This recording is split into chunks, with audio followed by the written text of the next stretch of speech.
എല്ലാവർക്കും നമസ്കാരം. അപ്പോ ചടങ്ങ് തുടങ്ങല്ലേ അച്ഛാ? ഓക്കെ പോയിന്റിലോട്ട് വരാം.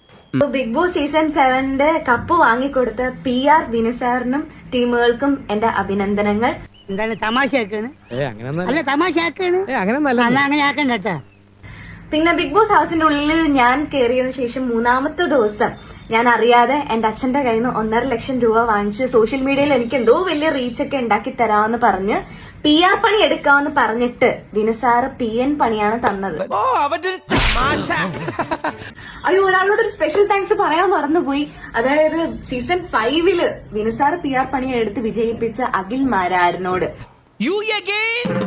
വീണ്ടും നിങ്ങളോ? വിന്നറിന്റെ ഫാൻസ് എല്ലാം കൂടിയാ പറയുന്നത്. അതറിഞ്ഞാലും ഒത്തിരി സന്തോഷമുണ്ട്. എന്തായാലും വിന്നർക്ക് ഞാൻ കാരണം കപ്പ് കിട്ടിയല്ലോ.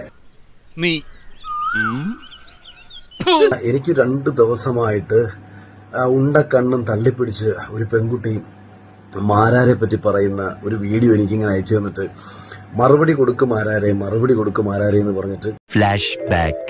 പിന്നെ അഖിൽ മാരാറിനോട് മാരാര കൊട്ടിയാൽ മാക്രി അറിയുമായിരിക്കും, പക്ഷെ അഡ്വക്കേറ്റ് ശൈത്യ കരയത്തില്ല. എന്തോ എങ്ങനെ? അപ്പൊ ഇത് കണ്ടിട്ടായിരിക്കും ഈ ഇദ്ദേഹം തൽക്കാല ഗോവിന്ദമാരാർ മാക്രികളെ പേടിപ്പിച്ചാൽ മതിയെന്ന് ഈ ഉണ്ടക്കണ്ണും തള്ളിയിട്ടിട്ട് ഇയാളിങ്ങനെ പേടിച്ച് പറഞ്ഞത്. പിന്നെ ഉത്തരം മുട്ടുമ്പോൾ മാരാരെ പോലെ റഷ്യൻ വിപ്ലവം എടുത്തിടേണ്ട കാര്യം എനിക്കില്ല.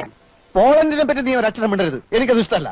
എനിക്ക് ഇൻസ്റ്റാഗ്രാമിൽ 1 മില്യൺ എങ്കിലും വാങ്ങിച്ചു തരണം, എന്നെ ഭയങ്കര കുറച്ചുകൂടി വൈറലാക്കണമെന്ന് എല്ലാവരോടും ഞാൻ അഭ്യർത്ഥിക്കുന്നു. യഥം വലം നോക്കാതെ ചെയ്തിരിക്കും.